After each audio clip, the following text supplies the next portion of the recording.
আসসালামু আলাইকুম বন্ধুরা, এই যে এঁচড়ের তরকারির ভিডিও নিয়ে এলাম। আপনারা সবাই কেমন আছেন একটু বলে যাবেন। এই যে আমি এঁচড় আলুটা ভাপিয়ে নিয়েছিলাম, তেলে ভেজে নিচ্ছি। আলু এঁচড় একসঙ্গেই ভেজে নিচ্ছি। আলাদা আলাদা করে ভাজতে গেলে সময়টাও লাগবে, এখানে একসঙ্গে ভেজে নিচ্ছি। এঁচড় আলু ভাজা কমপ্লিট। ওই কড়াইয়ে তেল দিয়ে দিলাম।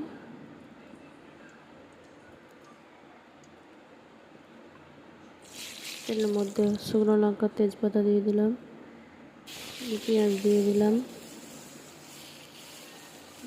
পেঁয়াজটা দিয়ে নেড়ে নিচ্ছি। পেঁয়াজটা একটু হালকা বাদামি বাদামি হয়ে গেলে আদা রসুন দিয়ে দিচ্ছি। আদা রসুনটা দিয়ে একটু নেড়ে নিয়ে ওতে লঙ্কার গুঁড়ো, হলুদের গুঁড়ো, ধনিয়া গুঁড়ো দিয়ে দিলাম। মশলাটা করার পর কাঁচা লঙ্কা টমেটোটা দিয়ে দিলাম। একসঙ্গে কষিয়ে নেবো মশলাগুলো সব।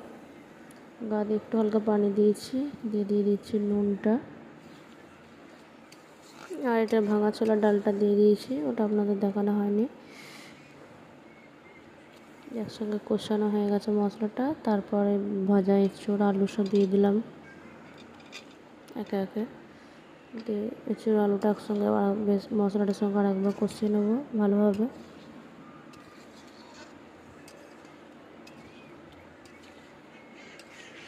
ভালোভাবে নেড়ে ছেড়ে নিচ্ছি, মানে কষিয়ে নিচ্ছি মশলার সঙ্গে আলুটা এঁচড়টা।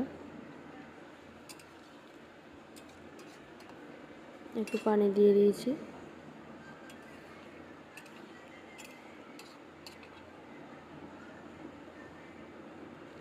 এর মধ্যে দিয়ে দিলাম হালকা একটু গরম মশলার গুঁড়ো।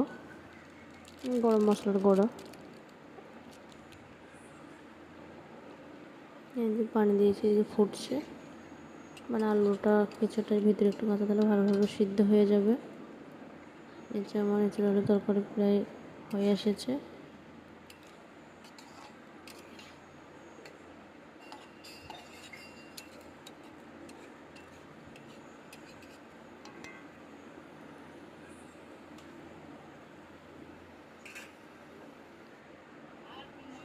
এই যে হাঁড়িতে তুলে নিয়েছি তরকারিটা কড়াই থেকে।